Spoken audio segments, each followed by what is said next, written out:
Welcome back. I wanted to talk to you guys about a particular topic, and this is when it comes to, relationships. So, for example, you're in a situation and you had a very toxic relationship, and you went years blind to the negative energies and the whatever sort of abuse you might believe, verbal abuse, mental abuse, whatever it might be, manipulation, victim mentality took a hold. Whatever the case was, you were in a very difficult relationship for a long period of your time of life or a short period of your life. It doesn't matter. What I'm addressing today is not so much the relationship, but what happens after. Now, this kind of goes towards, I mean, it can apply to anyone in general, but I'm mostly pointing out to those that have children in this particular message today. And the purpose why I'm addressing this is because a lot of times we have a relationship that comes to an end, right? And once this occurs, because you take the bold move, you made the choice, you chose to, whatever it is, now you're here, now you're in this moment of the aftermath. Now, what happens in a lot of situations when you're in a toxic relationship which has ended and you start to focus on you, that's perfectly fine, because we take the steps to heal.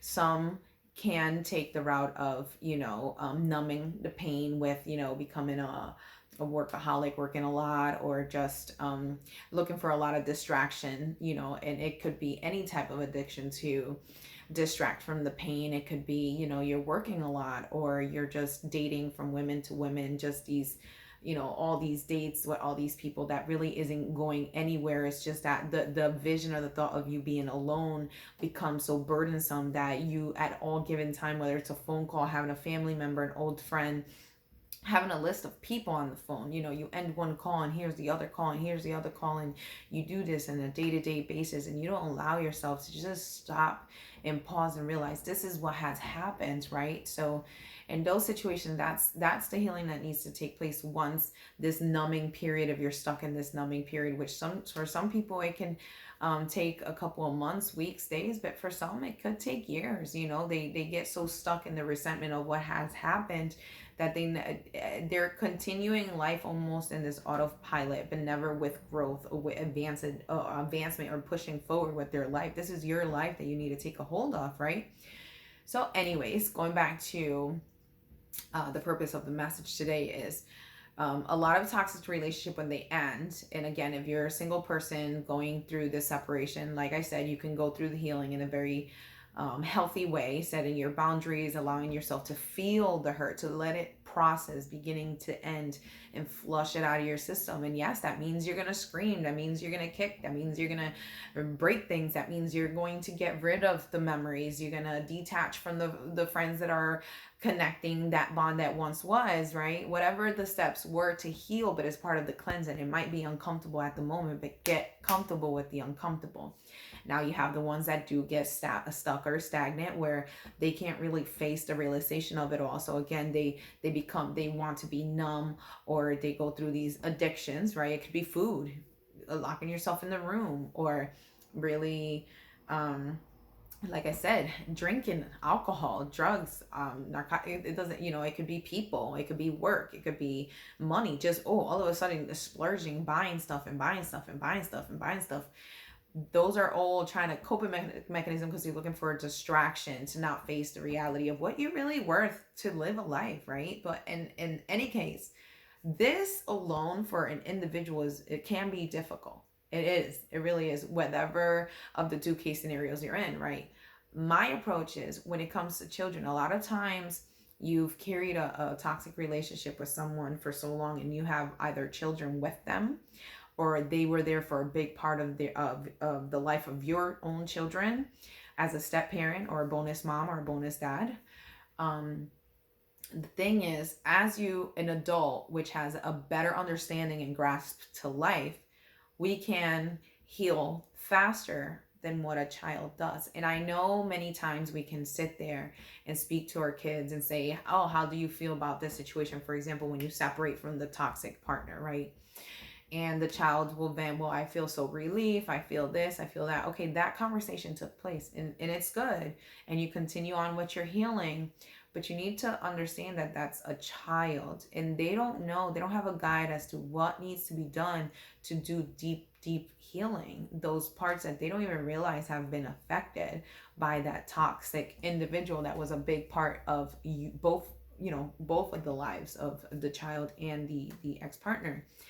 Now, my focus today is, when it comes, now you've healed, now you've started a new relationship, and now you very welcoming, you're not bringing in your old, you know those traits of you that weren't serving you, those things that you brought up in the past as a defense mechanism, because you've healed and you realize, oh, this was never me.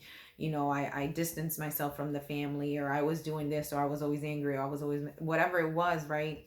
You let go of those things, and now you flourish in this amazing new relationship that you're feeling so whole and complete with.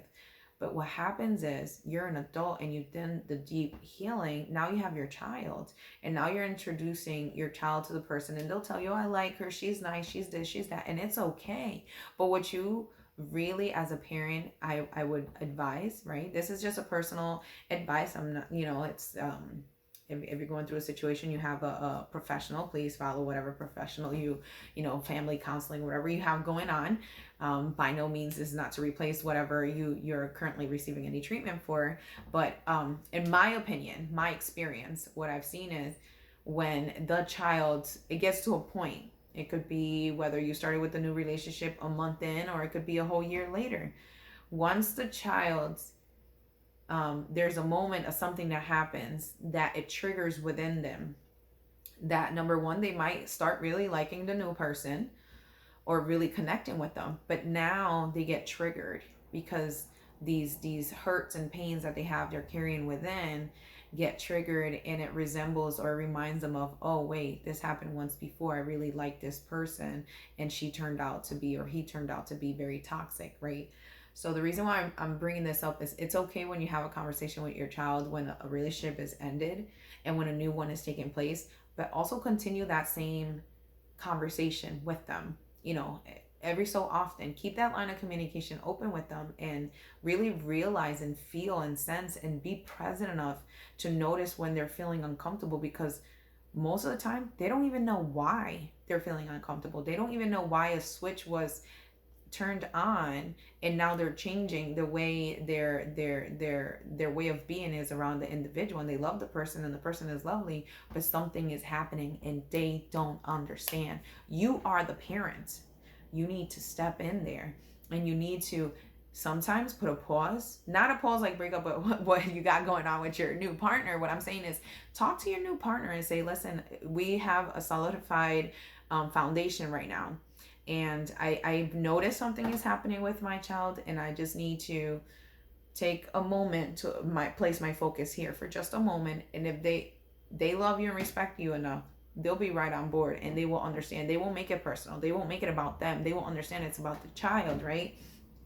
And the reason I'm saying this is because it does happen. The child will be triggered at an unknown moment, at an unknown time, and it will not make sense. And that is okay. Things are not always logical. Things don't have to always make sense. So when this occurred, speak to your child, reach out to them, and try to look at the patterns and the connection of what's going on.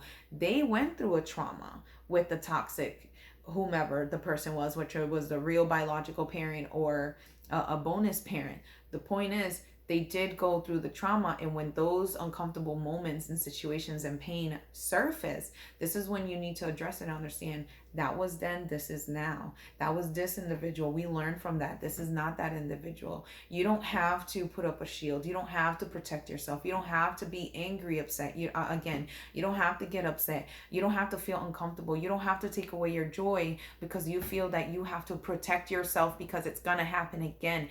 Guide your child to realize that, yes, I'm feeling happy, and yes, I'm starting a new relationship, and yes, this is going somewhere. But allow your child to realize That was a traumatic event, and I validate how you feel, and I love you for it, and I thank you because you're communicating the best way you can. Whether you see your kid all of a sudden they're breaking things, or they're pushing people away, or now they're locking themselves up, or they're getting upset, or they're even bullying people. That's the best way that they know to communicate the pain and the hurt that they're feeling inside that they don't even understand. So if you see these as signs, approach the child with love, with compassion, and with mercy, and sit down long enough to hear them, to guide them, to accept them, and to reassure them that no matter what, they're not losing you, that no matter what, they are not forgotten, that no matter what, they don't have to be something they're not, that if the toxic parent or ex or whatever it was, didn't allow them to be free, didn't allow them to express themselves, remind them. It's a muscle. It's like working out. You have to remind them this is a new person, and you can be exactly who you are, and we accept you either way. Use your words. Don't assume they already know. Don't assume it was said enough. Say it anyways. And if your child is already in this point where they're the way the body communicates, it could be that they could feel overweight. All of a sudden they gain a certain amount of pounds abruptly. Again, they feel blocked. They're not communicating with their siblings as they once did, or they're not bonding as much. These are signs that you need to address with your child. Oops, sorry. And really guide them and be there and be present enough to notice those things from your children, and just every day, small steps, the same way it took you as a grown adult to heal and find your balance. Know that they too are going through it, but with less balance, with less finding their footing, because they're not grown-ups, they're not adults, they're children. And what happens is that if you don't make this topic a conversation with them, they're going to create their own story that's going to make sense to them, and most likely is not going to be for their best, because it's going to block off these unique parts of them that we appreciate the most and we want them to really express to one another. So this is my message for today for you guys, and I know it will make sense because it has helped many people. And I know for experience myself that it does occur. And a lot of times it's not about the me, right? It's not me, I'm doing this, my new partner, this is my life. No, it's true love, loving unconditionally is living, because in giving, because in giving is receiving. And that is your child, and you need to step up and you need to show them that they're okay, that they're safe, and that they could come to you. And don't invalidate the way they feel. That is how they feel. That is their truth. It doesn't have to make sense to you. Validate it. Make them feel seen. Only you can do that. Take care, guys. Bye.